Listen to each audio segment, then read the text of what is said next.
We have a new section, which is section number 7. What are the practice success factors?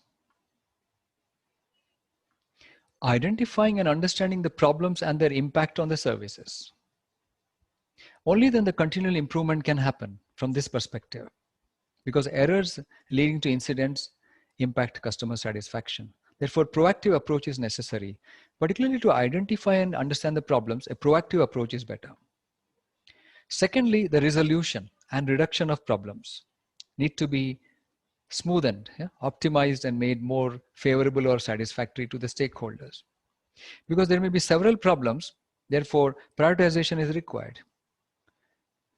A balanced approach, maybe those which are high impacting problems potentially should be looked at first. And there may be other factors like, though that's the main factor, the ones which have the highest risk for creating incidents should be taken up first. But we have to look at other things like the cost of analysis and the cost of solution and all that afterwards as well.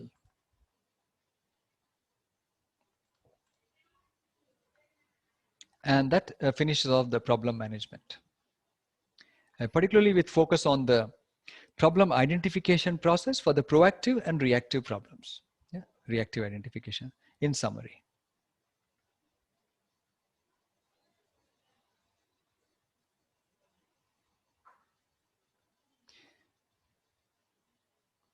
The next one is monitoring and event management. Again, covered at the foundation level, the purpose to systematically observe services and service components and record and report selected changes of state identified as events. We have seen all this. So these are the various things here seen at a foundation level already. Categorization is a key thing here, so that the event can be processed in a specific way for different categories. Again, the types of events: informational ones, warning events, exception events. Events are changes of states. They need to be recorded, stored, and messaged or alerted to different parties for taking action on the events. So a lot of things: identifying the events, categorizing them, analyzing them, taking action. There will be thresholds or limits before alert message is sent out, either as information or a warning or exception.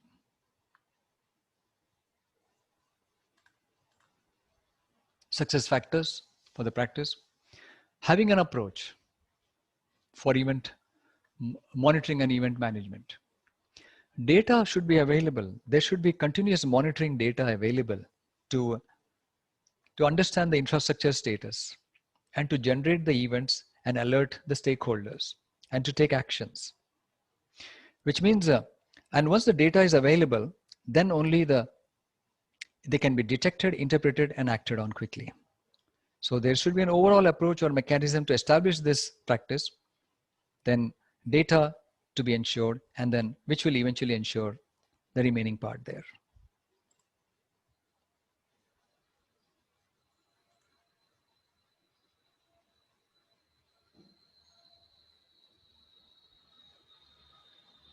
So there is a little bit more coming up.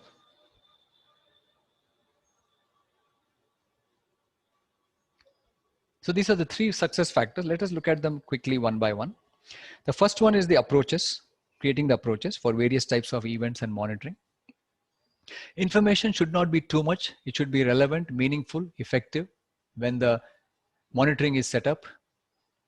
Understanding what to be monitored depends a lot on the business objectives, what to monitor, what not to monitor, which means this can impact the design architecture because monitoring is being included. So it's not just about developing these services, applications, but even they need to be monitored. So the design should consider them. Another thing is whether monitoring is possible or not. Some components may not be monitorable. How can they be monitored? Do they have sensors? Do we need to pull information or query those components and receive information about their health status? How much deep should the monitoring be? Granularity. Do we need more information? How much should be the probing frequency? Filtering is required, classifying, analysis. So lots of things can be there. Can we use automation, machine learning? If there is lots of, every millisecond the events are happening in a large infrastructure, then how do we cope up with that? A lot of automation, automatic action taking may be required. More investment may be required for the monitoring and event management setup. And storing the so many events requires large capacity, proper filtering, correlating. If there are several alerts happening simultaneously because of failure of a data center, can they be correlated properly? So a lot of reliance on the INT dimension, information and technology dimension, is key for this practice because of so many CIs being monitored. Polling can be used. The central engine, the monitoring engine, can poll the various systems and applications and their components and notify when certain conditions are violated. Yeah? So network, imagine if the network is not working, then monitoring also is kind of failing, because the probing and the collecting of information will fail. So it relies heavily on the network connections. Therefore, backup networks should be maybe dedicated, available for the monitoring systems. So this is the first success factor. Many more under this first success factors, the approach and the models. What if many third-party services are involved? All of them may have to be monitored. They have to work together. Therefore, supplier management practice will come up. There needs to be some kind of an EMS, event management system, overall major system, which connects with the various components and suppliers and all that. Business rules required for filtering. Business may ask that I would like to filter out critical application alerts or messages. And imagine millions of alerts or events, and each event may have its own response to be taken. But can it be done that way?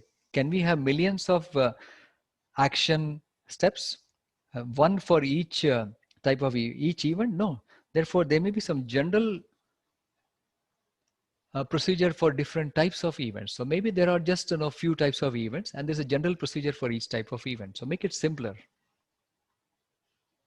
How to escalate, all that needs to be considered.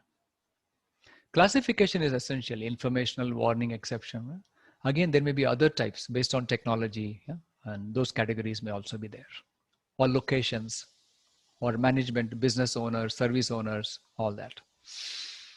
And a close relationship with the service level targets, with the event monitoring and event management. Because events can become incidents when the significant changes of state lead to interruption of services or degradation of services.